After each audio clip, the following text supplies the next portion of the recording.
अस्सलाम वालेकुम वरहमतुल्लाहि वबरकातुहू। कैसे हैं जी आप सब लोग? उम्मीद करती हूँ कि सब लोग खैरियत के साथ होंगे। तो आज मैं आ गई हूँ वीडियो के दूसरे क्लिप के साथ। उम्मीद करती हूँ कि पहले क्लिप से आप लोगों को बहुत फ़ायदा हुआ होगा और आप सब लोगों ने अपनी अपनी नाफ को चेक कर लिया होगा कि आया हमें नाफ के टल जाने का प्रॉब्लम तो नहीं है।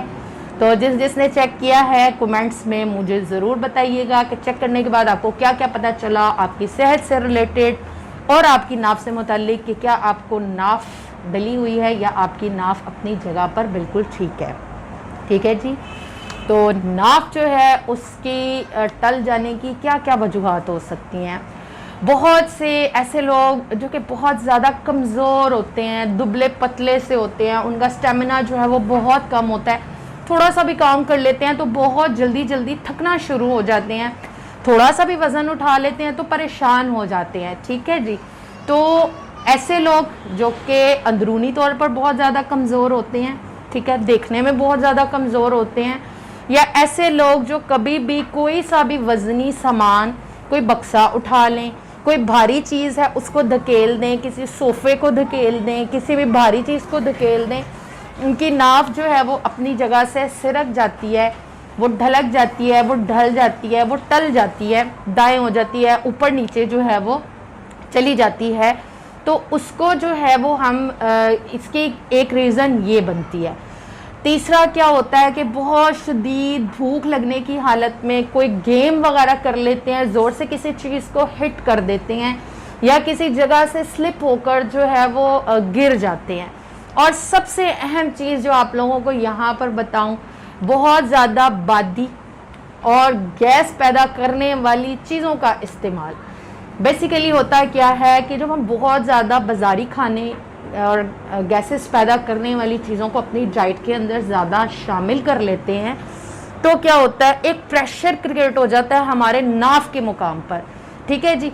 नाफ के जो से मसल्स हैं, जो वहाँ के उज़लात हैं, उनके ऊपर एक प्रेशर की कंडीशन जो होती है वो पैदा हो जाती है। ऐसे लोगों को उठते बैठते दर्द भी होता है, जिस्म थका थका महसूस भी होता है, थोड़ा सा काम कर लेते हैं तो थक जाते हैं, कभी कभी मतली और क्या की कैफियत भी हो जाती है, कभी कभी जो है वो टांगों के अंदर बेचैनी होती है, टांगों के अंदर शदीद किस्म का दर्द होता है, कभी कभी पेचिस और मरोड़ की कैफियत हो जाती है। मेडिसिन लेते हैं तो मेडिसिन असर नहीं करती, फिर जाकर पता चलता है कि नाफ जो है वो अपने मुकाम के ऊपर नहीं है।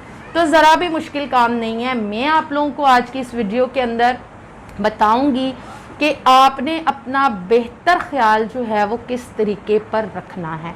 2 से 3 काम कर लीजिए, आपकी तमाम तर मुश्किलात जो हैं वो आसान हो जाएंगी। ठीक है जी। 2 से 3 काम आपने क्या करने हैं। सबसे पहला काम यहाँ पर एहतियाती तदाबीर के तौर पर बताऊंगी। ऐसे लोग जिनको बार बार नाफ जो है वो टल जाने का मसला होता है, नाफ उनकी जो है अपने मकाम से हट जाती है, बार बार इस तरह का प्रॉब्लम होता है, वो लोग एक तो बादी चीज़ों का इस्तेमाल बिल्कुल बंद करते हैं। दूसरे नंबर पर बाज़ारी खाने ना खाया करें। तीसरे नंबर पर कोई भी वज़नी चीज़, सामान, बोझ, वज़न मत उठाया करें अगर अपने आप को बिल्कुल ठीक रखना चाहते हैं। ठीक है जी।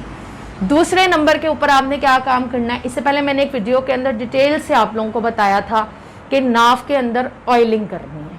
कोई सा भी ऑयल ले लीजिए, आसान तरीका है, घर में सरसों ऑयल मौजूद होता है, सरसों ऑयल ले लें, उसको गर्म कर लें, नाफ के अंदर भी चंद ड्रॉप्स उसके टपका लीजिए। ठीक है जी।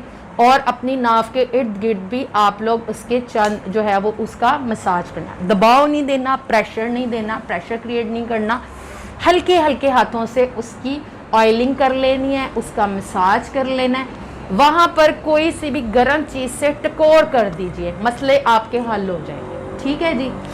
अच्छा जी। दूसरे नंबर के ऊपर ऐसे पेशेंट के साथ क्या किया जाना चाहिए, उसकी नाफ को उसके मुकाम पर सेट करने के लिए ये करना है कि दाएं बाएं से हल्का हल्का उसकी नाफ को उसके मरकज़ की तरफ, जब ऑयलिंग करते हैं उसके मरकज़ की तरफ को धकेल देना है, नाफ जो होती है वो सेट हो जाती है। ठीक है। दूसरे नंबर के ऊपर आपने जो एक काम करना है वो काम आपने ये करना है कि आपने मरीज़ को कहना है वो बिल्कुल सीधा जो है वो लेट जाए। बिल्कुल सीधा लेट जाए, उसके सर के नीचे कोई भी तकिया ना हो, दोनों बाजू भी सीधे कर ले, दोनों टांगे भी बिल्कुल सीधी कर ले, और दोनों पाँव जब आपस में मिलाएगा दोनों टांगों को जोड़कर अपनी टांगों को सीधा करना है, और 90 के एंगल पर, जब सीधा है तो उसको 90 के एंगल पर ऊपर ले जाना है, ठीक है। 4 टाइम, 5 टाइम, 6 टाइम, 1 टाइम किया, फिर उसने किया 2 टाइम किया, 3 टाइम किया, 4 टाइम, 5 to 6 टाइम जो है वो ये एक्सरसाइज इसकी कर ले, उसकी नाफ जो है वो अपनी जगह के ऊपर सेट बैठ जाएगी, ठीक है जी। एक और तरीका बताती हूँ, बेशुमार तरीके हैं, ठीक है। उसमें क्या चीज़ है कि आपने मरीज़ को ये कहना है उसको उल्टा लिटा दें, ये वो खुद नहीं कर सकेगा, उसके पास किसी का होना ज़रूरी है। मरीज़ को उल्टा लिटाएं, उसके पेट के नीचे हल्की सी कोई नरम चीज़ जो है वो रख लीजिए, उसकी जौन सी दाईं टांग है उसको फोल्ड करें, उसकी हिप्स तक, उसकी कमर तक लेकर, ठीक है। 20, 21, 22 तक गिने, तब तक जो है वो उसकी टांग को लगाएं, ठीक है। फिर वापस इस तरह से कर लिया। उसके बाद उसकी बाईं टांग जो है उसको भी इसी तरीके से फोल्ड करें, उसकी हिप्स तक, उसकी जो है वो कमर तक लेकर आइए, 4 टाइम 20, 22 तक काउंट कीजिए। उसके बाद उसकी दोनों टांगों को फोल्ड करके जो है वो इस तरह से कीजिए, नाफ जोन सी है अपने मकाम पर सेट हो जाएगी। तीसरा तरीका इसको सीधा और सेट करने का, इसकी जगह के ऊपर लाने का ये है, नमाज़ पढ़ते हैं, नमाज की अपनी आदत बनाइए, इंशाल्लाह ये मसले वैसे ही हल हो जाएंगे, अल्लाह रब्बुल इज़्ज़त करम कर देंगे, ठीक है। तो आप लोग जिस वक़्त नमाज़ पढ़ें, रुकू के अंदर जाते हैं, रुकू के अंदर वाली जो पोजीशन होती है उस हालत के अंदर जाइए, जाने के बाद अपने पाँव के जोन से अंगूठे हैं उनको पकड़िए, एड़ियाँ नहीं उठानी हैं, तलवे नहीं उठाने हैं, उनको अपनी जगह पर स्टिल कायम रखना है, और सिर्फ अंगूठे और उंगलियां उनको पकड़कर थोड़ा सा ऊपर को लेकर आना, थोड़ा सा ऊपर को लेकर आना है, बाकी चीज़ अपनी जगह पर रहेगी।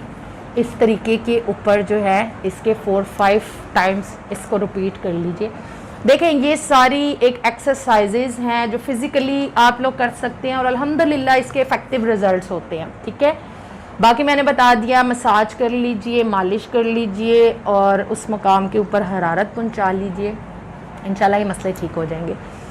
दूसरा काम ऐसे लोगों ने जो करना है, ज़बरदस्त किस्म की एक रेमेडी बता देती हूँ। आप लोगों ने करना क्या है, अजवाइन देसी लेनी है आप लोगों ने तकरीबन 40 ग्राम, 20 ग्राम गंधक आंवला सार, 20 ग्राम जो है वो पुदीना, अजवाइन इसमें डबल होगी, ठीक है। इन तीनों का जो है अच्छे तरीके से सफूफ जो है वो इसका तैयार कर लीजिए। सुबह शाम इसको इस्तेमाल करना है और आपने जिस पानी के साथ इसको लेना है उस पानी के अंदर आप लोगों ने थोड़ा सा काला नमक जो है वो शामिल कर लेना है, उसको बीच में मिक्स कीजिए, उस पानी के साथ आपने इस नुस्खे को इस्तेमाल करना है, हर किस्म के प्रॉब्लम भूल जाओगे इंशाल्लाह इतने अमेजिंग रिजल्ट्स आप लोगों को मिलेंगे। तो मैंने एक बीमारी के आपको डिफरेंट टाइप के तरीके बता दिए, वीडियो काफ़ी लेंथी हो गई है, ठीक है। मज़ीद अगर करना चाहें एक रूहानी तरीका बता देती हूँ। पेशेंट को आपने कहना है कि अपनी जो सी उसकी हथेलियाँ हैं इनको ज़ोर के साथ जो है वो प्रेस करके रखे और क्या करेगा वो 11 मरतबा सूरह फातिहा अव्वल आखिर दुरूद शरीफ के साथ, 11 मरतबा सूरह फातिहा अव्वल आखिर दुरूद शरीफ के साथ मसले हल हो जाएंगे, ठीक है जी। तो मज़ीद अच्छी से अच्छी वीडियोस के लिए मेरे चैनल को सब्सक्राइब करना मत भूलिए। उम्मीद है मेरी इस वीडियो से आप लोगों को भरपूर फ़ायदा होगा। जितने भी लोग परेशान हैं इंशाल्लाह इसको ज़रूर कीजिए। अल्लाह ताला आपकी परेशानियों को आसान करे, आपकी मुश्किलात को दूर करे। अपना और अपने चाहने वालों का बेहद ख्याल रखिए, मुझे अपनी दुआ में याद रखिए। अस्सलामु अलैकुम वरहमतुल्लाहि वबरकातुहू।